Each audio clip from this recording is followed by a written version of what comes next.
नमस्कार साथियों, special class for सीजीएसआई mains जिसमें आप देखेंगे भारत का एकीकरण, रियासतों का विलय, जूनागढ़, हैदराबाद, गोवा और कश्मीर। साथियों अति महत्वपूर्ण सेशन होने वाला है भारत का एकीकरण। इसमें आपको साथियों जूनागढ़, हैदराबाद, गोवा, कश्मीर के पूरे इतिहास के बारे में हम बताएंगे। इसका बैकग्राउंड भी आपको जानना होगा, क्योंकि खाली ये जान लेने से कि जूनागढ़ का विलय इस तारीख को हुआ, हैदराबाद इस तारीख को आया और कश्मीर का विलय जो है इस तारीख को हुआ, इससे आपका काम नहीं होने वाला है। आपको इसको पूरा प्रॉपर तरीके से इसके बैकग्राउंड को भी जानना होगा। साथियों क्लास एकदम महत्वपूर्ण होगी। ऐसी क्लासेस आपको ओनली पेड बैच में मिलती हैं, गहन अध्ययन के साथ में बहुत ही एग्जामेबल फैक्ट्स को लिया गया है।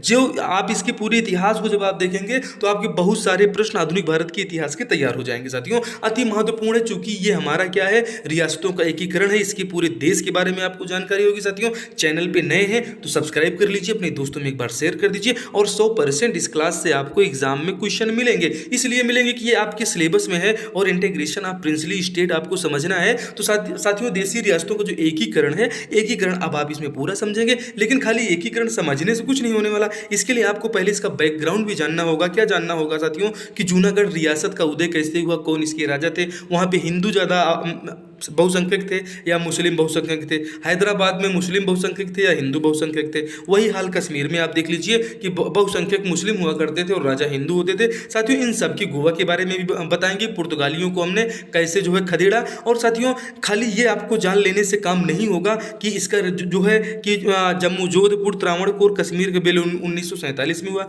जूनागढ़, हैदराबाद का विलय 1948 में हुआ और भोपाल के विलय 1949 में हुआ। खाली इतना जान लेने से आपका ये सेशन कंप्लीट नहीं हो जाता। साथियों आपके इसके हिस्टोरिकल बैकग्राउंड को भी मैं बताऊंगा, जो कि एग्जाम में आ सकते हैं। ऐतिहासिक पृष्ठभूमि जिसको जाने बिना ये क्लास पूरी हो ही नहीं सकती है। और साथियों इस बिल्कुल शिद्दत से आप देखते चलिए, सब कुछ आएगा, बहुत मजा आएगा साथियों। और आप देखिए कि जब हमारा भारत स्वतंत्र हो रहा था तो भारत अपनी स्वतंत्रता 1947 के समय दो भागों में विभाजित था। एक था ब्रिटिश प्रशासन के अधीन में और एक था ब्रिटिश क्राउन के अधीन में। साथियों इसके बारे में हम आपको बताएंगे, ब्रिटिश क्राउन, ब्रिटिश ताज क्या होते हैं, इसके बैकग्राउंड जो है कहाँ आता है। अब देखिए यहाँ से शुरू होता है इसका बैकग्राउंड रियासतों का, कि ईस्ट इंडिया कंपनी ने अपने विजय अभियान में महत्वपूर्ण तटीय क्षेत्र, बड़ी बड़ी नदियों के क्षेत्र साथियों, और जो नौ परिवहन की दृष्टि से महत्वपूर्ण थे उस पर कब्जा कर लिया। किसने कब्जा कर लिया? ईस्ट इंडिया कंपनी, जो कि 1600 ईस्वी में इंग्लैंड से यहाँ पर आई थी व्यापार करने के लिए। इसने कब्जा कर लिया इसने। और क्या किया साथियों,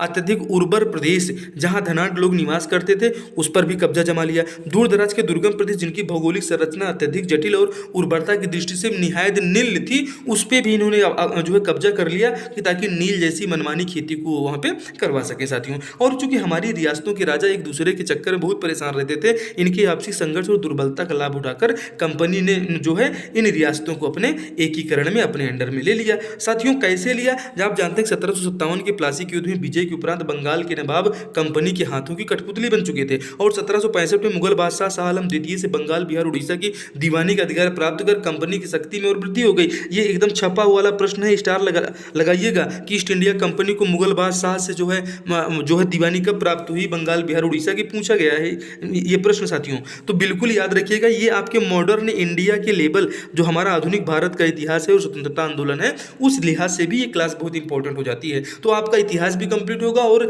इस हमारे बैकग्राउंड के साथ में, और जूनागढ़ और हैदराबाद की रियासत को भी हम आपको बताने वाले हैं। साथियों भारतीय रियासत को मराठों और अफगानों से कंपनी को सुरक्षा के लिए बाध्य कर दिया गया। कारण क्या हुआ भाई साहब, कि मराठों को का डर सबसे ज्यादा कंपनी को लग रहा था और अफगान जो है कभी भी अटैक कर सकते थे। तो इनसे जो है ये रियासतों को जो है इन्होंने एक बांध के रूप में खड़ा किया, जो कि ये रियासतें अंग्रेजों का बांध थी, अंग्रेजों का एक, आप समझिए कि अंग्रेज इन्हीं की वजह से भारत देश में इतने समय तक शासन कर पाए। अगर ये रियासतों के राजा खाली अपनी दरिया दिली और जो है जोश से लग जाते तो कतई नहीं इन अंग्रेजों का शासन हमारे यहाँ हो पाता। साथियों हैदराबाद, अवध, मैसूर जैसी विशाल रियासतों ने लॉर्ड बेले जली की सहायक संधि को मान लिया भाई साहब, और क्या कर लिया, संधि को स्वीकार कर लिया। अति महत्वपूर्ण हो जाता है साथियों, ये पूछा गया है कि चार्टर एक्ट 1833 ने कंपनी की समस्त व्यापारिक गतिविधियों को समाप्त करके इन फिरंगियों को, अंग्रेजों को एक राजनीतिक शक्ति का रूप दे दिया कि अब आप यहाँ पे राजनीतिक काम करो, अब आप यहाँ पे जो है क्या कहते हैं बनिया वाला काम बंद कर दो। कंपनी के डायरेक्टर ने 1834 में रियासतों के विलय संबंधी दिशा निर्देश जारी किए, जिसमें कहा गया जहाँ कभी और जहाँ कहीं संभव हो रियासतों का विलय करा लिया जाए। लेकिन साथियों होता क्या है, ये विलय संभव नहीं हो पाता है। कारण क्या होता है, आप जानते हैं कि लॉर्ड डलहौजी का जो सिद्धांत था, विलय के सिद्धांत से सतारा भी मिल गई, नागपुर जैसी ये रियासतें भी शामिल हो गई। अब दोस्तों इसी के कारण आप देखते हैं 1857 का जो स्वतंत्रता संग्राम होता है, और उस स्वतंत्रता संग्राम से ये अंग्रेज डर जाते हैं, और उसमें जो है स्पष्ट एक अंग्रेज अधिकारी ने कहा था कि अगर इस स्वतंत्रता संग्राम के सैलाब में पूरी ब्रिटिश हुकूमत बह गई होती, अगर काश ये जो है अगर हमारे साथ नहीं खड़े हुए होते इन रियासतों के राजा, तो इन्हीं रियासतों ने तो इनको बचा लिया नहीं, 1857 में ही इनका जो है यहाँ से बोरिया बिस्तर गोल हो जाता साथियों। और उसी कारण से जब बड़ी मुश्किल से बचा था, तो 1858 में वहाँ की रानी ने क्या कहा, ब्रिटिश ताज द्वारा कंपनी के हाथों से अपने हाथों में भारत का शासन ले लिया गया कि बेटा अब तुम क्या करो, अब तुम खाली वहाँ पे अपना काम करो और हम जो है यहाँ से शासन करेंगे। साथियों 1857 भारतीय स्वतंत्रता हेतु पहला विद्रोह हुआ, जिसमें ये रियासतें और रियासतदार राजा डर के कारण भीगी बिल्ली की तरह ब्रिटिश राजभक्ति निष्ठा में लीन बड़े बड़े राजा पालतू तोता बन गए थे। भारत की जनता साथियों, भारत की जनता इन फिरंगियों को देश से खदेड़ने के लिए आंदोलित होती रही, और यहाँ के राजा रियासतदार खाली इंजॉय करते रहे, बैठ के देखते रहे साथियों। और चूंकि इनको तो इनके काम का सामान मिल ही रहा था, इसलिए शोषण तो खाली जनता का हो रहा था। इन्हीं रियासतों के ब्रिटिश सहयोग से 1857 का विद्रोह असफल हो गया, और भारत में ब्रिटिश शासन बड़ी मुश्किल से बचा था उस समय साथियों। इन्हीं लोगों की देन है कि इनके अंदर राष्ट्र की भावना का अभाव, राष्ट्रवाद की भावना का अभाव होने के कारण भारत 1857 में आज़ाद होकर लोकतांत्रिक व्यवस्था अपना लेता, लेकिन ये रियासतें जो है कभी एकीकरण में साथ आई ही नहीं है, और फिरंगियों ने इसके बाद से रियासतों का विलय बंद कर दिया। देखिए साथियों, एक बार रियासतों का विलय अंग्रेज बंद जो है कर चुके हैं, और आप देखिए कि हमारे सरदार वल्लभ भाई पटेल और बीपी मेनन साहब कैसे इन रियासतों का एकीकरण करते हैं, जैसे अभी उत्तर प्रदेश में योगी आदित्यनाथ जी कर रहे हैं कि लोग कहते थे दंगा होगा, और उसके बाद जब पूरी तरह से कानून व्यवस्था टाइट कर दिया योगी आदित्यनाथ ने, तो कोई दंगा नहीं भाई साहब, सबकी एकदम बोलती बंद है, सब एकदम शांत है। तो इसको कहते हैं कानून का शासन और कानून का प्रशासन। साथियों 1776 ईस्वी में आप देख रहे हैं महारानी विक्टोरिया को कैसरे हिंद की उपाधि मिली, मतलब भारत की सामग्री की उपाधि मिल गई है कि अब ये यहाँ की रानी हो चुकी हैं साथियों। और जैसे ही सेकेंड वर्ल्ड वॉर प्रारंभ होता है, भारत में तीव्र राजनीतिक आंदोलन, आप देखते हैं कि भारत छोड़ो आंदोलन भी प्रारंभ हो जाता है, करो या मरो का नारा महात्मा गांधी दे देते हैं। इसी समय क्या आता है, क्रिप्स मिशन आता है, आप जानते हैं साथियों। ये सब जो है क्या हो रहा है, अभी आप देश को आज़ाद करवा रहे हैं। जब क्रिप्स मिशन आएगा कि बेबल योजना 1945 में आती है, कैबिनेट मिशन 1946 में आता है साथियों। होता क्या है इसमें कि हमारी 562 देशी रियासतें उस समय जो है बिल्कुल प्रभाव में थी, और 15 अगस्त 1947 के अंत तक 136, याद रखिएगा छपेगा, ठीक है, 15 अगस्त के 1947 के अंत तक कितनी रियासतों का विलय हो चुका था, इंपॉर्टेंट हो जाएगा, 136 बता दीजिएगा, ठीक है। आगे बढ़ते हैं। 28 अप्रैल 1947 को भारत में शामिल होने वाली पहली रियासतों में एकदम ये भी छपने वाली ही बिल्कुल क्वेश्चन है। देखिए ग्वालियर, बीकानेर, पटियाला, बड़ौदा, इनको फर्स्ट माना जाता है कि 28 अप्रैल 1947 को इन चारों ने मिलकर, इन चार रियासतों ने जो सबसे पहले भारत में अपना विलय कराया। लेकिन यहीं पे देखेंगे कि जूनागढ़ के जहाँ के राजा मुस्लिम हैं, इनके बारे में हम आपको बताएंगे। ये बोलते हैं नहीं हम जनमत संग्रह मिलेंगे, और अंदर ही अंदर वहाँ मोहम्मद अली जिन्ना से समझौता कर चुके हैं कि अली जिन्ना ने कहा तुम एकदम तैनात रहो, हम तुम्हारे साथ हैं, जैसे यूक्रेन के साथ में जो है खड़ा था अमेरिका, और अमेरिका दुम दबा के भाग गया भाई साहब। वही हालत इनकी भी होगी, हम आपको बताएंगे इनकी हालत सरदार वल्लभ भाई पटेल क्या कर देते हैं।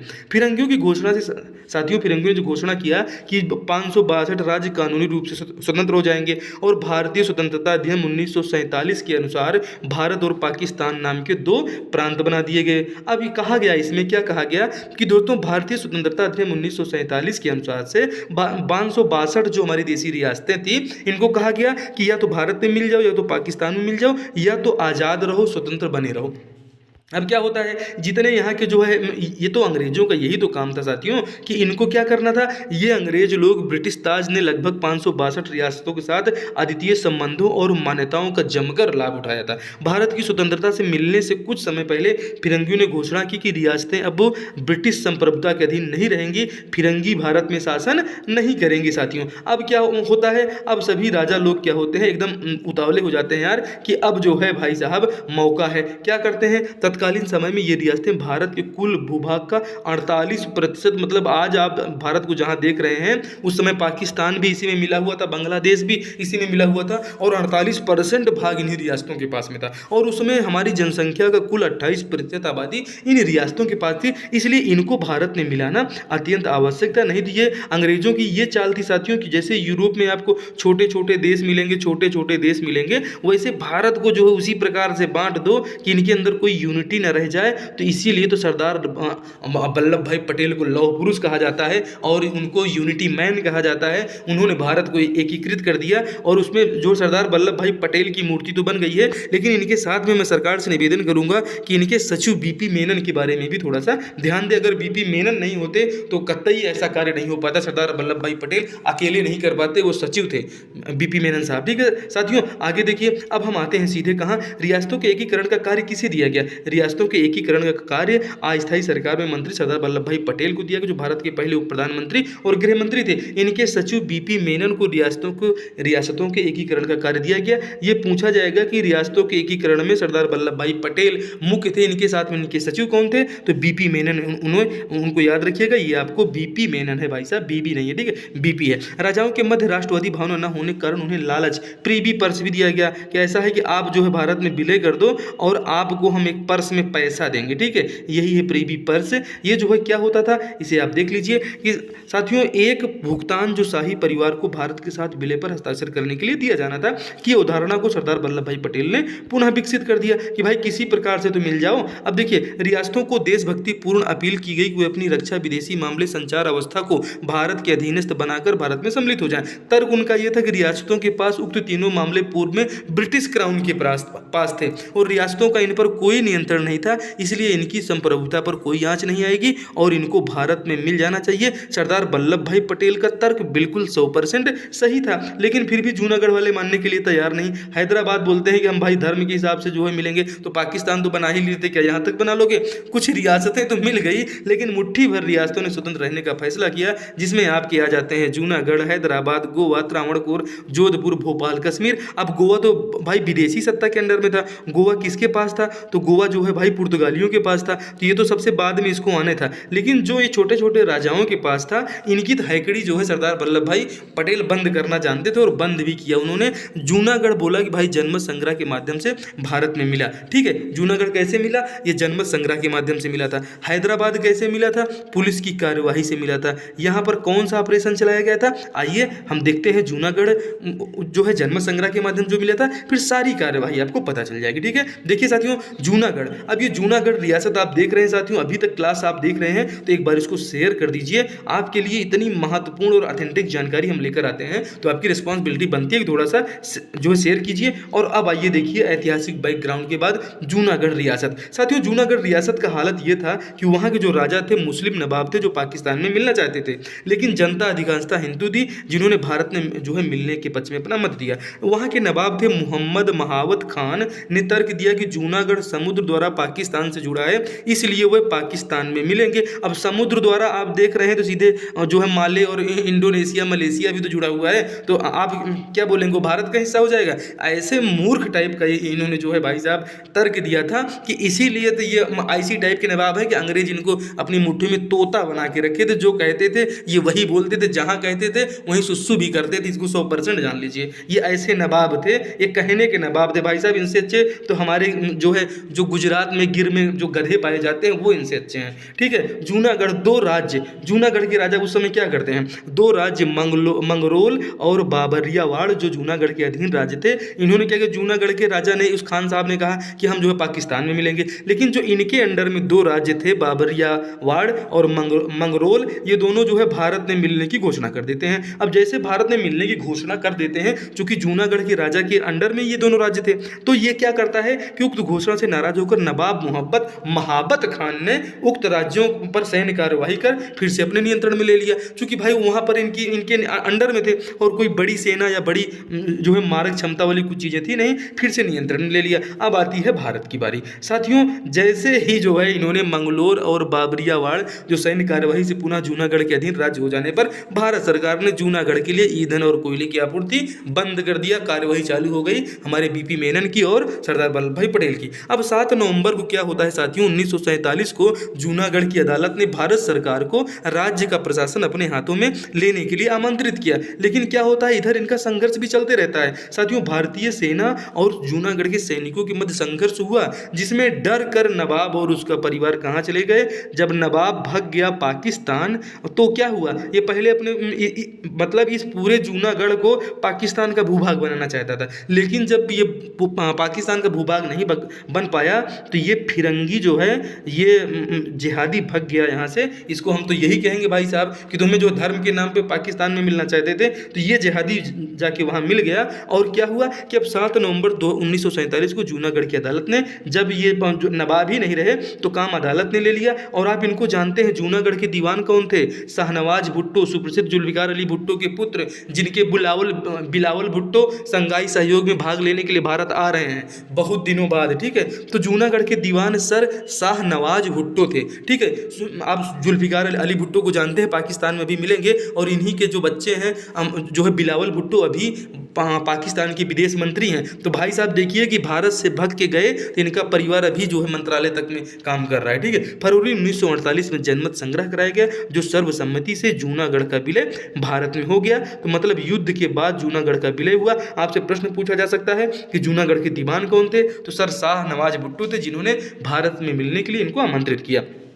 ठीक है, तो साथियों ये जूनागढ़ का विलय आपने देखा अति महत्वपूर्ण था। अब आइए हम आपको बताते हैं हैदराबाद रियासत। हैदराबाद साथियों, हैदराबाद रियासत का हाल वो था कि देश की सभी रियासतों में सबसे बड़ी और सबसे समृद्धशाली रियासत थी, जो दक्कन के पठार के अधिकांशता भाग को कवर करती थी। अधिकांश जनसंख्या हिंदू थी, जिस पर एक मुस्लिम शासक, उनका नाम आपको याद रखना है, ये पूछे जा सकते हैं, जो कि हैदराबाद हमेशा से ही चर्चा में रहा है। और अभी तो जो है असदुद्दीन ओवैसी साहब वहाँ से बिल्कुल चर्चा में बने रहते हैं। तो आप देखिए, देश की सभी रियासतों में सबसे बड़ी और सबसे समृद्ध रियासत थी हैदराबाद, जो दक्कन के पठार के अधिकांश भाग को कवर करती थी। अधिकांश जनसंख्या यहाँ पे क्या थी, ये देखिए लफड़ा हो गया, हिंदू थी। लेकिन राजा कौन थे, राजा मुसलमान थे, जो जिनका नाम था निजाम मीर उस्मान अली। तो निजाम मीर उस्मान अली को थोड़ा सा ध्यान दीजिएगा, ये अली को अभी हम बनाएंगे भारत वाले, इनको खली बना के भेज देते हैं। निजाम मीर उस्मान अली ने पाकिस्तान में मिलने के लिए मोहम्मद अली जिन्ना से मदद प्राप्त करने का आश्वासन प्राप्त कर लिया था। अब मोहम्मद अली जिन्ना जो खुद ही, अगर वो यहाँ रहते तो उनको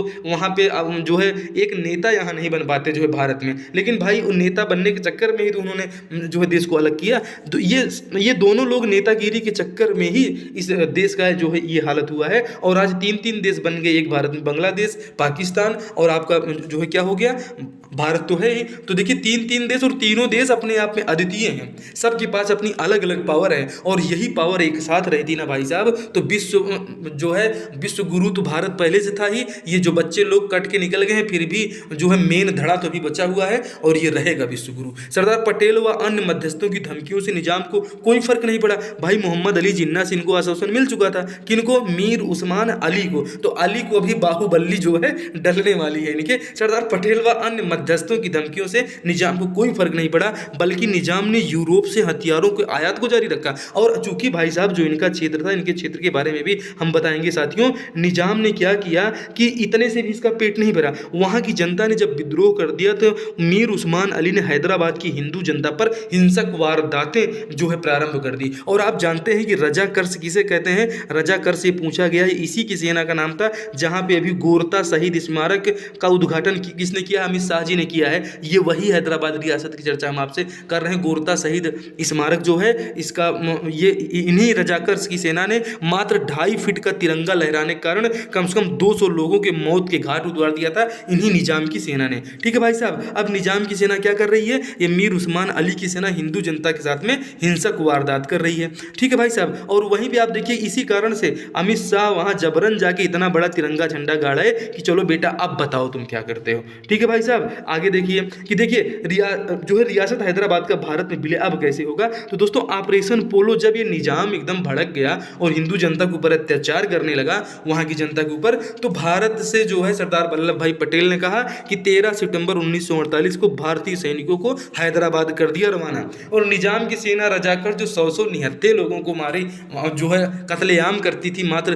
तिरंगा झंडा जो है, एक तिरंगा झंडा था, उसको फहराने के कारण में भाई साहब। तो अब देखिए कि हमारी जब भारतीय सेना वहाँ पर पहुँची तो रजाकर्स की सेना 4 दिनों तक तो लड़ी भाई साहब, 4 दिनों तक लड़ी, लेकिन 4 दिन में इनके पसीने ढीले हो गए और इस ऑपरेशन को पूछ लिया जाता है। इसका नाम है ऑपरेशन पोलो और निजाम की हैकड़ी खोलो। ये हैकड़ी खोलो हमने याद करने के लिए आपको दिया है, ये मेरी तरफ से है। इसका नाम था ऑपरेशन पोलो और निजाम की हैकड़ी खोलो, इसे याद रखिएगा। निजाम की हैकड़ी मात्र 4 दिन में खुल जाती है, 13 सितंबर 1947 से 17 सितंबर 1948 तक। मतलब देखिए 4 दिन मात्र चला, 13 सितंबर से 17 सितंबर तक, और मात्र 4 दिनों में हैदराबाद की निजाम मीर उस्मान अली की हैकड़ी और अकड़ बाहर आ गई। और 18 सितंबर 1948 को इस निजाम ने क्या किया, आत्मसमर्पण कर दिया और इनकी सेना पेना कहाँ गई, सब गई जो है इनकी भैंस गई पानी में साथियों। ठीक है, उसके बाद क्या होता है, जब इनकी हैकड़ी बाहर निकल जाती है तो निजाम की हैकड़ी निकल जाने पर हैदराबाद लोकतांत्रिक राज्य बना और इसी नवाब को जो है पदोन्नति दे दी गई और इसे हैदराबाद का प्रमुख गवर्नर बना दिया गया। ठीक है, अब बढ़ते हैं आगे, जो कि बहुत महत्वपूर्ण सेशन होगा। और ये देखिए साथियों, इस पे प्रश्न कौन कौन से आ सकते हैं, तो ये हैदराबाद का साथियों ये जो है एकीकरण पूरा हुआ। ये क्लास आपको इसमें महत्वपूर्ण क्वेश्चन देख लीजिए। और इसके बाद साथियों सेकंड क्लास हम आपके लिए लेकर आएंगे, उस सेकंड क्लास को भी आपको जरूर देखना है। सेकंड क्लास में हम आपके लिए जो है कश्मीर रियासत और गोवा का भारत में विलय बताएंगे, लेकिन उससे पहले कुछ महत्वपूर्ण ललन टॉप फैक्ट्स और क्वेश्चंस का आप आंसर देके जाइए जरूर। ठीक है भाई साहब, भारत में शामिल होने वाली पहली रियासत कौन थी अगर आपसे पूछ लिया जाए, और ऑप्शन में ये चीजें आपको दी हो कि बड़ौदा, जोधपुर, कश्मीर, त्रावणकोर, तो आप क्या बताएंगे भैया, त्रावणकोर को बताइएगा। त्रावणकोर के बारे में भी हम अगले वीडियो में आपसे चर्चा करेंगे, क्योंकि भारत के एकीकरण में वो भी पूछा जा सकता है। ठीक है, तो भारत में शामिल होने वाली पहली रियासत कौन थी, तो त्रावणकोर थी। इन्हें आपको याद रखना है, बड़ौदा, जोधपुर, कश्मीर, तो इन लोग तो जो है कितना मुश्किल से आगे मिले हैं।